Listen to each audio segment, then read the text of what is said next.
मुझे दीवाना लगता है।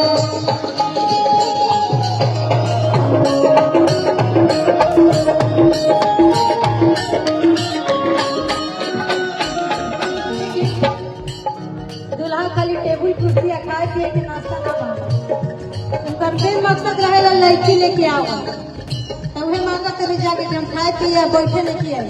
हमरा लड़की चाहिए, लड़की जब बिया करके हम बैठे तो मांगे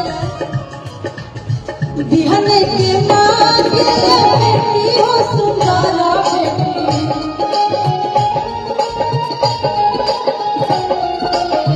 बिहन के मांगे बेटी हो सुंदरा बेटी, जिन बेटी काला के सिंगारा जिन बेटी काला के सिंगारा लाला, अवतार दूल्हा था माता लाला, अवतार दूल्हा था माता लाला, अवतार दूल्हा था माता लाला, अवतार दूल्हा था माता लाला। अच्छा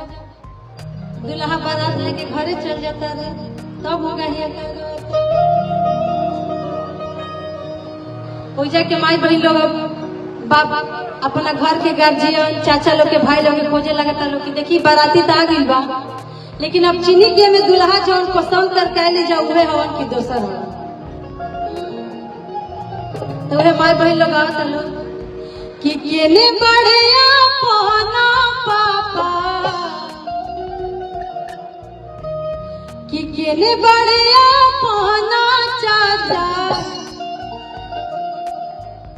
चिन्हस दामाद हो, कि केने बड़े अपना पापा,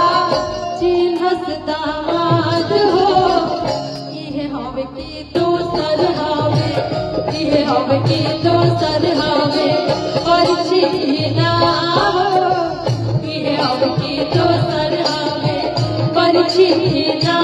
हो, इहे हवे की दोसर हवे, केने बड़े अपना चाचा, चिन्हस दामाद हो,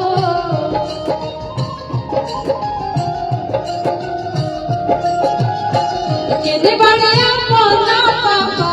चिन्हस दामाद हो, इहे हवे की दोसर हवे, इहे हवे की दोसर हवे, पर चिन्हा हो,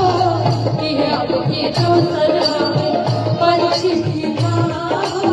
इहे हवे की दोसर हवे।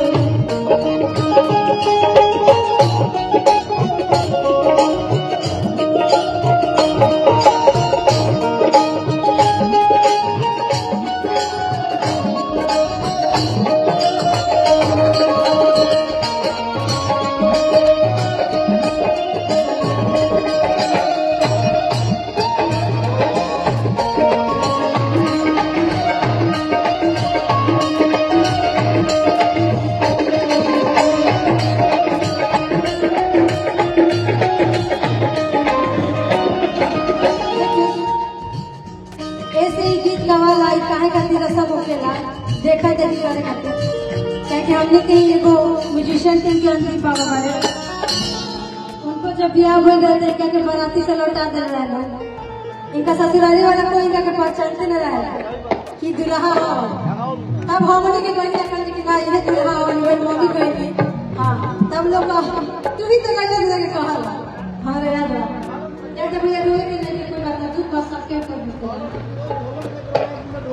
हाँ हाँ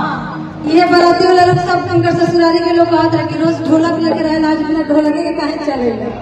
यही से चिन्हा तो ना रहा, तो बाराती का लौट भी गए, तो यही से सब माए बहन लोग कहे लोग कि पहले पढ़ी चली, पहले देख ली कि है दूल्हा, और जब जना जाता कि ये दूल्हा हम तब कहता लोग के बाद कि छोटी मोटी सास बारी, इसी गीत भी रहा सभी सुन रही हो पापा कि छोटी मोटी सास रानी नमहर दामाद हो, छोटी मोटी सास रानी लमहर दामाद हो कन्या साली बुलाए बबुआ कन्या साली बुलाए बबुआ और सब